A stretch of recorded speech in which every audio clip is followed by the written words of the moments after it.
그것도 제가 앞서 말씀을 드렸던 것처럼 굉장히 작은 요소거든요. 근데 이런 것들이 남자들에게는 평생 잊지 못하는 하나의 요소로 각인돼요. 돈가스를 먹다가도 진짜 얘는 이런 표정을 지었었는데, 길을 걷다가 마라탕집을 봐요. 그러면은 땡땡이는 마라탕을 진짜 좋아했었는데, 뭐 어디 옷가게를 지나가다가 어떤 옷이 걸리는 걸 봐요. 그러면 그냥 피팅하다가 저렇게 활짝 웃는 모습을 봤었는데.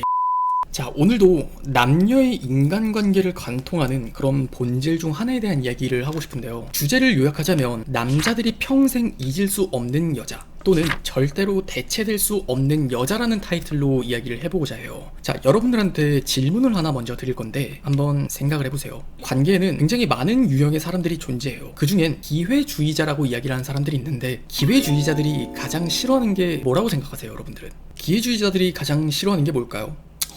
방금 정답이 나왔어요. 어디까지나 제 기준의 정답이지만 손해보는 거예요. 손해보는 거. 기회주의자라는 소리를 듣는 것도 뭐 물론 싫어할 수는 있어요. 근데 기회주의자들은 그만큼 손해보는 게 싫어서 기회주의자가 되는 거거든요. 제가 왜 이 질문을 처음으로 드리는지를 생각해보면서 오늘의 영상을 한번 즐겨보시길 바랄게요. 결론부터 이야기를 하면은 얘는 이렇구나, 내 여자친구는 이런 거구나 하는 굉장히 작은 요소가 결과적으로 남자들이 평생 잊지 못하는 여자가 된다라고 저는 말씀드리고 싶거든요. 이것들은 마치 나비 효과나 스노우볼처럼 굉장히 큰 결과를 낳는 요소에 비유를 할 수 있어요. 컴파운드 이펙트라는 말이 있어요. 이 컴파운드 이펙트라는 말은 아주 작지만 현명한 선택들이 모여서 엄청난 보상을 낳는 원리를 바로 컴파운드 이펙트라고 해요. 자, 그 요소에 대해서 이야기를 하고 싶어요. 크게 저는 세 가지를 전달을 드릴 거거든요. 그리고 이 세 가지를 통해서 어쩌면 내가 이 남자한테 평생 잊지 못할 여자가 됐을 수도 있겠구나 라든지, 앞으로 그런 여자가 될 수도 있겠구나 라는 것들을 조금 더 생각하는 기회가 되면 되게 좋을 것 같아요. 첫 번째, 관계의 상호작용 요소에서, 그리고 두 번째는 나의 자아 주관 요소, 그리고 세 번째는 그 사람의 입장에서 생각할 수 있는 타인 주관 요소라는 것들로 말씀을 드릴 거예요. 첫 번째는 상호작용 요소로 말씀을 드리는 건데, 뭔가 다른 친구들한테 이야기를 했을 때, 야 굳이 뭐하러 남자한테 그렇게까지 해? 야 굳이 뭐하러 네가 그렇게 맞춰줘야 돼? 야 굳이 뭐하러 그렇게 네 희생하냐? 네 호구당하는 거 아니야? 야 너 그렇게 헌신하면 헌시작 된다? 이런 말을 들을 법한 행동을 한번 생각해보세요. 저는 그런 행동이 바로 이런 일련의 선택들이라고 말씀을 드리고 싶은 건데, 우리 세상에 존재하는 면모들은 어떤 시각에서 바라보느냐에 따라서 그것들은 되게 정답이 되기도 하고 그것들은 오답이 되기도 해요. 근데 여러분의 주관적인 입장에서 한번 생각을 해보라고요. 여러분이 이렇게 행동을 하면 호구가 된다는 걸 알면서 행동을 했을까요? 저는 아니라고 생각을 하거든요. 대부분 여성분들은 내가 그렇게 하고 싶어서 행동을 했지만 관계가 막상 끝나고 생각을 해보면 그냥 내가 호구처럼 행동했었던 거구나, 그걸 뒤늦게 다른 사람의 말을 들어서 호구처럼 행동했었던 거라고 재정립을 하는 경우가 많아요. 근데 하지만 그 당시 그 순간을 돌이켜보면은 나는 호구처럼 행동한 게 아니라 이 사람을 진심으로 사랑하기 때문에, 나는 그렇게 기꺼이 하고 싶으니까, 내가 그토록 중요하게 생각하는 사람이니까 나는 그런 것들을 하고 싶어, 이런 거거든요. 근데 대부분 여러분들 그거 공감할 거예요. 1년, 2년, 5년, 10년 지나서도 계속 연락 오는 남자들 보면은 내가 두 번 다시 못할 만큼의 헌신을 했었던 남자였을 거예요. 더 이상 헌신하면 안 되겠다라는 것들을 나이가 들면 들수록 배우거든요. 근데 꼭 그렇게 연락이 오는 남자들을 보면은 내가 그만큼 헌신했었던 남자들이에요. 근데 그런 요소들이 상호작용적인 관점에서 봤을 때는 여러분들이 이런 객관적으로 보이는 어떤 호구 같은 행동, 객관적으로 이러면 안 된다, 저러면 안 된다라는 것들의 기준이 아니라 정말 나의 주관적으로 소신껏 노력하고 싶었던 것들, 그 사람을 위해서 기꺼이 그렇게 해주고 싶었었던 것들이 그 사람에게는 평생 잊지 못하는 여자로 각인되는 것들이 정말 많아진다는 거예요. 그럼 우리가 여기서 던져봐야 되는 질문들은 그런 거겠죠. 내가 객관적으로 호구처럼 보이지는 않되 어떻게 하면 남자들이 평생 잊지 못하는 어떤 정성을 담아낼 수 있을까요? 그 안에 정도를 어떻게 하면 지킬 수 있을까요? 라는 문제를 우리가 얘기는 해봐야 될 거예요. 그건 제가 영상 후반부에 다시 말씀을 드릴게요. 자, 그 다음 두 번째는 자아 주관 요소라고 제가 설명을 드렸는데, 자, 이건 여러분의 입장에서 남다른 무언가에 몰입하는 여러분의 모습들이 얼만큼의 파장을 일으켰냐라고 생각을 하시면 돼요. 자, 이건 너무 어렵게 생각하실 필요 없어요. 자, 만약에 여러분들이 되게 먹는 걸 좋아해요. 마라탕을 먹거나 혹은 떡볶이를 먹거나 혹은 정말 맛있는 어떤 돈가스를 같이 먹어요. 근데 그때 나오는 특유의 미소라든가 혹은 특유 리액션이라던가 특유의 여러분들에게만 나오는 그 어떤 반응들이 있어요. 그것도 제가 앞서 말씀을 드렸던 것처럼 굉장히 작은 요소거든요. 근데 이런 것들이 남자들에게는 평생 잊지 못하는 하나의 요소로 각인돼요. 돈가스를 먹다가도 진짜 얘는 이런 표정을 지었었는데, 길을 걷다가 마라탕집을 봐요. 그러면은 땡땡이는 마라탕을 진짜 좋아했었는데 뭐 어디 옷가게를 지나가다가 어떤 옷이 걸리는 걸 봐요. 그러면 그냥 피팅하다가 저렇게 활짝 웃는 모습을 봤었는데, 이렇게 아련함을 기억하게 만드는 게 진짜 이런 작은 요소들이에요. 근데 이런 요소는 무조건 모든 여자들이 가진다의 문제가 아니라 정말 여러분들만이 할 수 있는 그런 요소예요. 뭐 마치 지문과 같은 거겠죠. 여러분들만이 할 수 있는 리액션이나 여러분들만이 할 수 있는 그런 모습들. 근데 그런 모습들이 어디에 나오느냐 하면은 되게 무언가에 몰입할 때 나오는 나의 찐 리액션인 거거든요. 그런 게 사실 사람들은 다 하나쯤은 있어요. 뭔가 되게 재밌는 책을 읽었을 때 나오는 모습들이 있을 수도 있는 거고, 혹은 술을 먹었을 때 나오는 모습이 있을 수도 있는 거고, 또는 여러분들이 남자친구랑 연락을 하면서 보이는 어떤 그 반응이 될 수도 있는 거고, 선물을 받으면서도 그럴 수도 있는 거예요. 그래서 이건 여러분들이 잘 생각해보면 진짜 과학인 게, 흔히 보는 어떤 커플 유튜버들 있죠. 근데 그런 커플 유튜버들 중에 구독자 수가 진짜 높은 사람들 보면은 여자친구든 남자친구든 그런 찐텐의 귀여운 반응이 하나씩은 다 있다. 그래서 여러분들도 잘 보면은 그 남자의 여자친구가 아님에도 불구하고, 그 여자의 남자가 아님에도 불구하고 계속 그 커플 유튜버를 찾아보는 이유가 여기에 있다는 거예요. 그 남자가 보이는 익살스럽고 사랑스러울 때 보이는 행복한 반응들, 그런 모습들이 여러 보이거든요. 그러면 그게 어떤 다른 커플들과는 다른 차별성을 갖게 되는 거고, 그 커플 유튜버를 계속 찾아볼 수밖에 없게 만드는 매력이 돼요.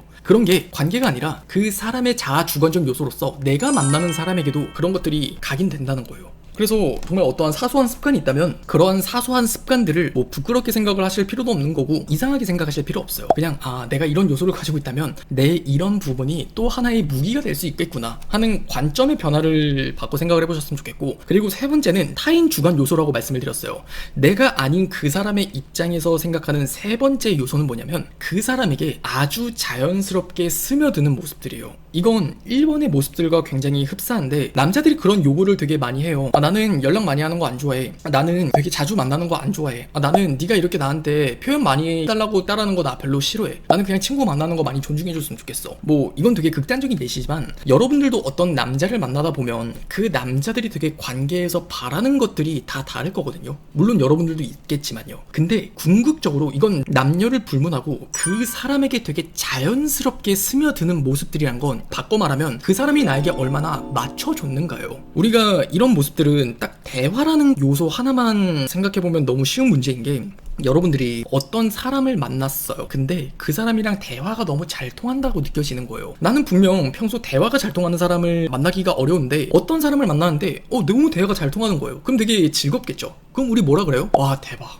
우리 진짜 말 너무 잘 통한다, 너랑 나랑 진짜 천생연분인가 봐, 이런 이야기를 하곤 해요. 근데 냉정하게 한번 생각을 해보자고요. 그 사람이 의사소통 기술이 뛰어나서 여러분에게 많은 것들을 맞춰줄 수 있는 사람이었을까요? 아니면 정말 잘 맞는 사람이었을까요? 확률적으로 생각을 하면 전자가 그래요. 그리고 또 여러분들도 반대로 그런 말을 익히 들어보셨다면, 사실 그 사람이랑 잘 맞아서 대화가 잘 통한 게 아니라 내가 어느 부분 그 사람의 코드에 많이 맞춰줄 수 있는 능력이 있는 사람인 거거든요. 그런 것처럼 이 관계에서 스며든다라는 문제도 똑같아요. 많은 사람들이 착각을 해요. 내가 그 사람이랑 너무 잘 맞아, 뭐 어떤 연락 패턴이 되게 잘 맞아, 혹은 우리의 만남 코드가 잘 맞아, 유머 코드가 잘 맞아. 그런 유머 코드를 제외하고는 정말 우리가 자연스럽게 스며들었다라고 이야기를 느끼는 부분은 둘 중 어느 한쪽이 뭔가를 더 맞추고 더 많은 노력을 했을 가능성이 많이 높아요. 근데 타인의 입장에서는 그냥 스며들었다라고 느끼는 거죠. 그런 것처럼 여러분이 그 사람에게 조금 더 많은 것들을 맞춰주고 이해해준 것들이 많고, 그렇게 그 사람의 입장에선 되게 스며들었다라고 하는 것들이 많잖아요.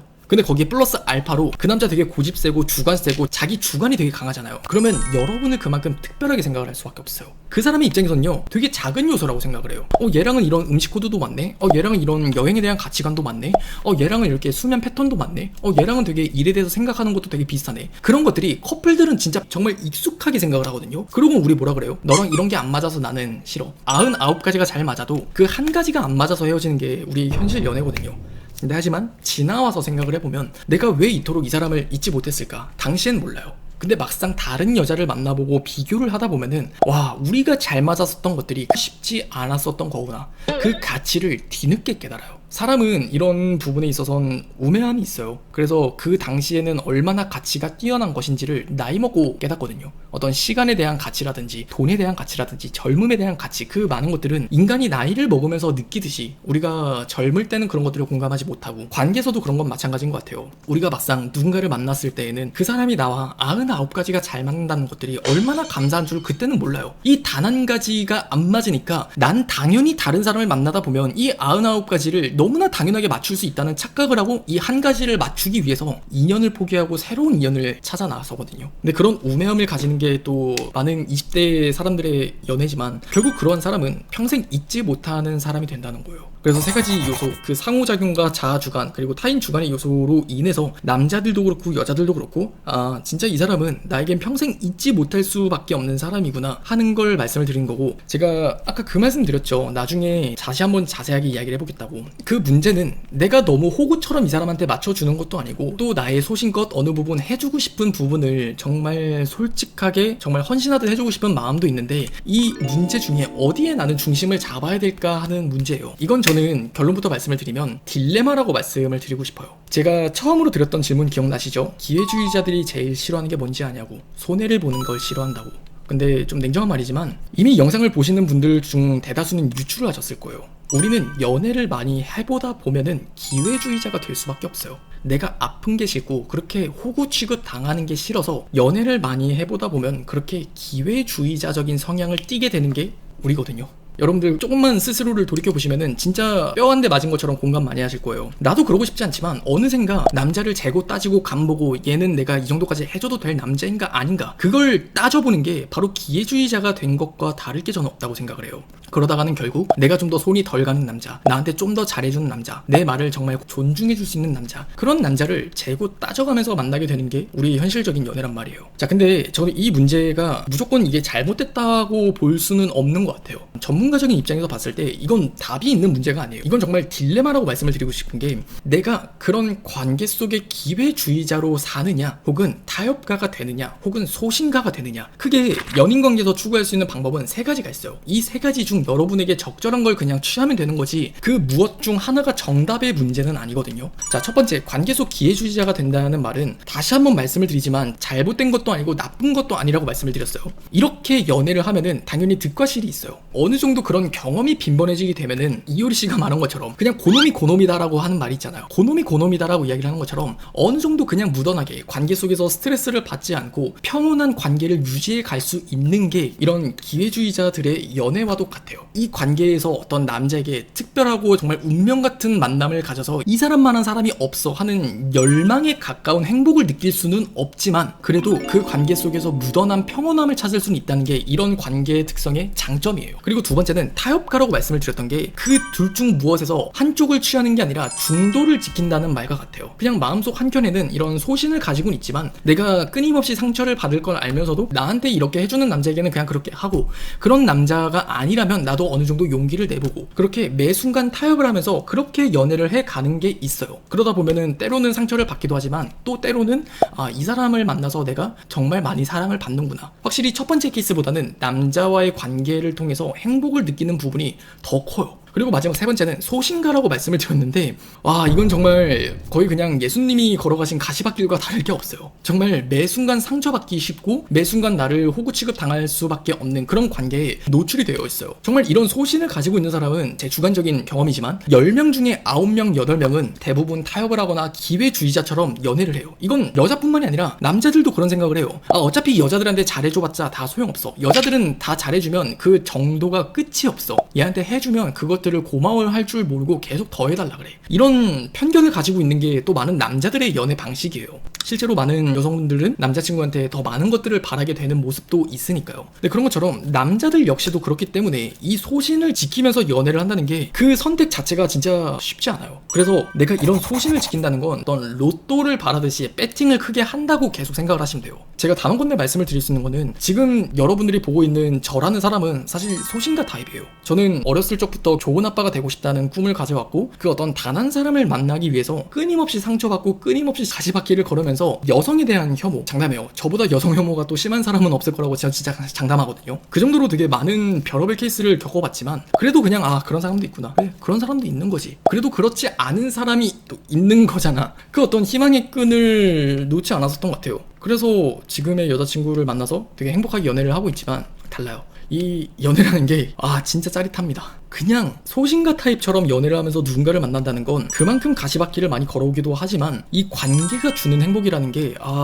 진짜 다른 무엇과도 비교도 안 돼요. 그 정도로 되게 행복하다고 저도 생각을 하거든요. 근데 그런 것처럼 이 딜레마의 문제이기 때문에 그 무언가 중도를 지킬 수 있는 정답을 찾으려고 하지 마세요. 이 관계는 그 안에서 내가 어떠한 삶의 방식을 선택하느냐, 그 삶에 대한 선택을 내가 감당할 뿐인 거지, 그 선택에 대한 정답을 우리가 고를 수 있는 문제가 절대 아니란 거 기억하세요. 끝으로 드리고 싶은 말은 그 누구도 인생에서 여러분들한테 정답을 알려줘요. 하지만 여러분들은 어렸을 때부터 정답을 잘 들어왔지만, 그래서 결국 여러분들이 행복한지 한번 스스로 생각을 해보세요. 엄마 말을 잘 들으면 좋은 아이야, 공부를 잘해야 너는 좋은 훌륭한 사람이야, 성실하게 살아야 되게 행복하게 살 수 있는 거야, 뭐 이런 되게 정답을 얘기하는 사람은 많지만 그렇게 살면 돼 라고 이야기를 하는 사람들의 말을 들었을 때 여러분 스스로가 생각을 해보세요. 과연 나는 행복하다고 자신있게 말을 할 수 있는지. 아니라는 거예요. 그냥 인생에는 정답이 없어요. 여러분들이 선택해야 될 건 정답이 아니라 내가 선택한 걸 어떻게 정답으로 난 만들 수 있고 그 부분에 대한 소신껏 자신을 가질 수 있을지, 그걸 선택하면 될 뿐이에요.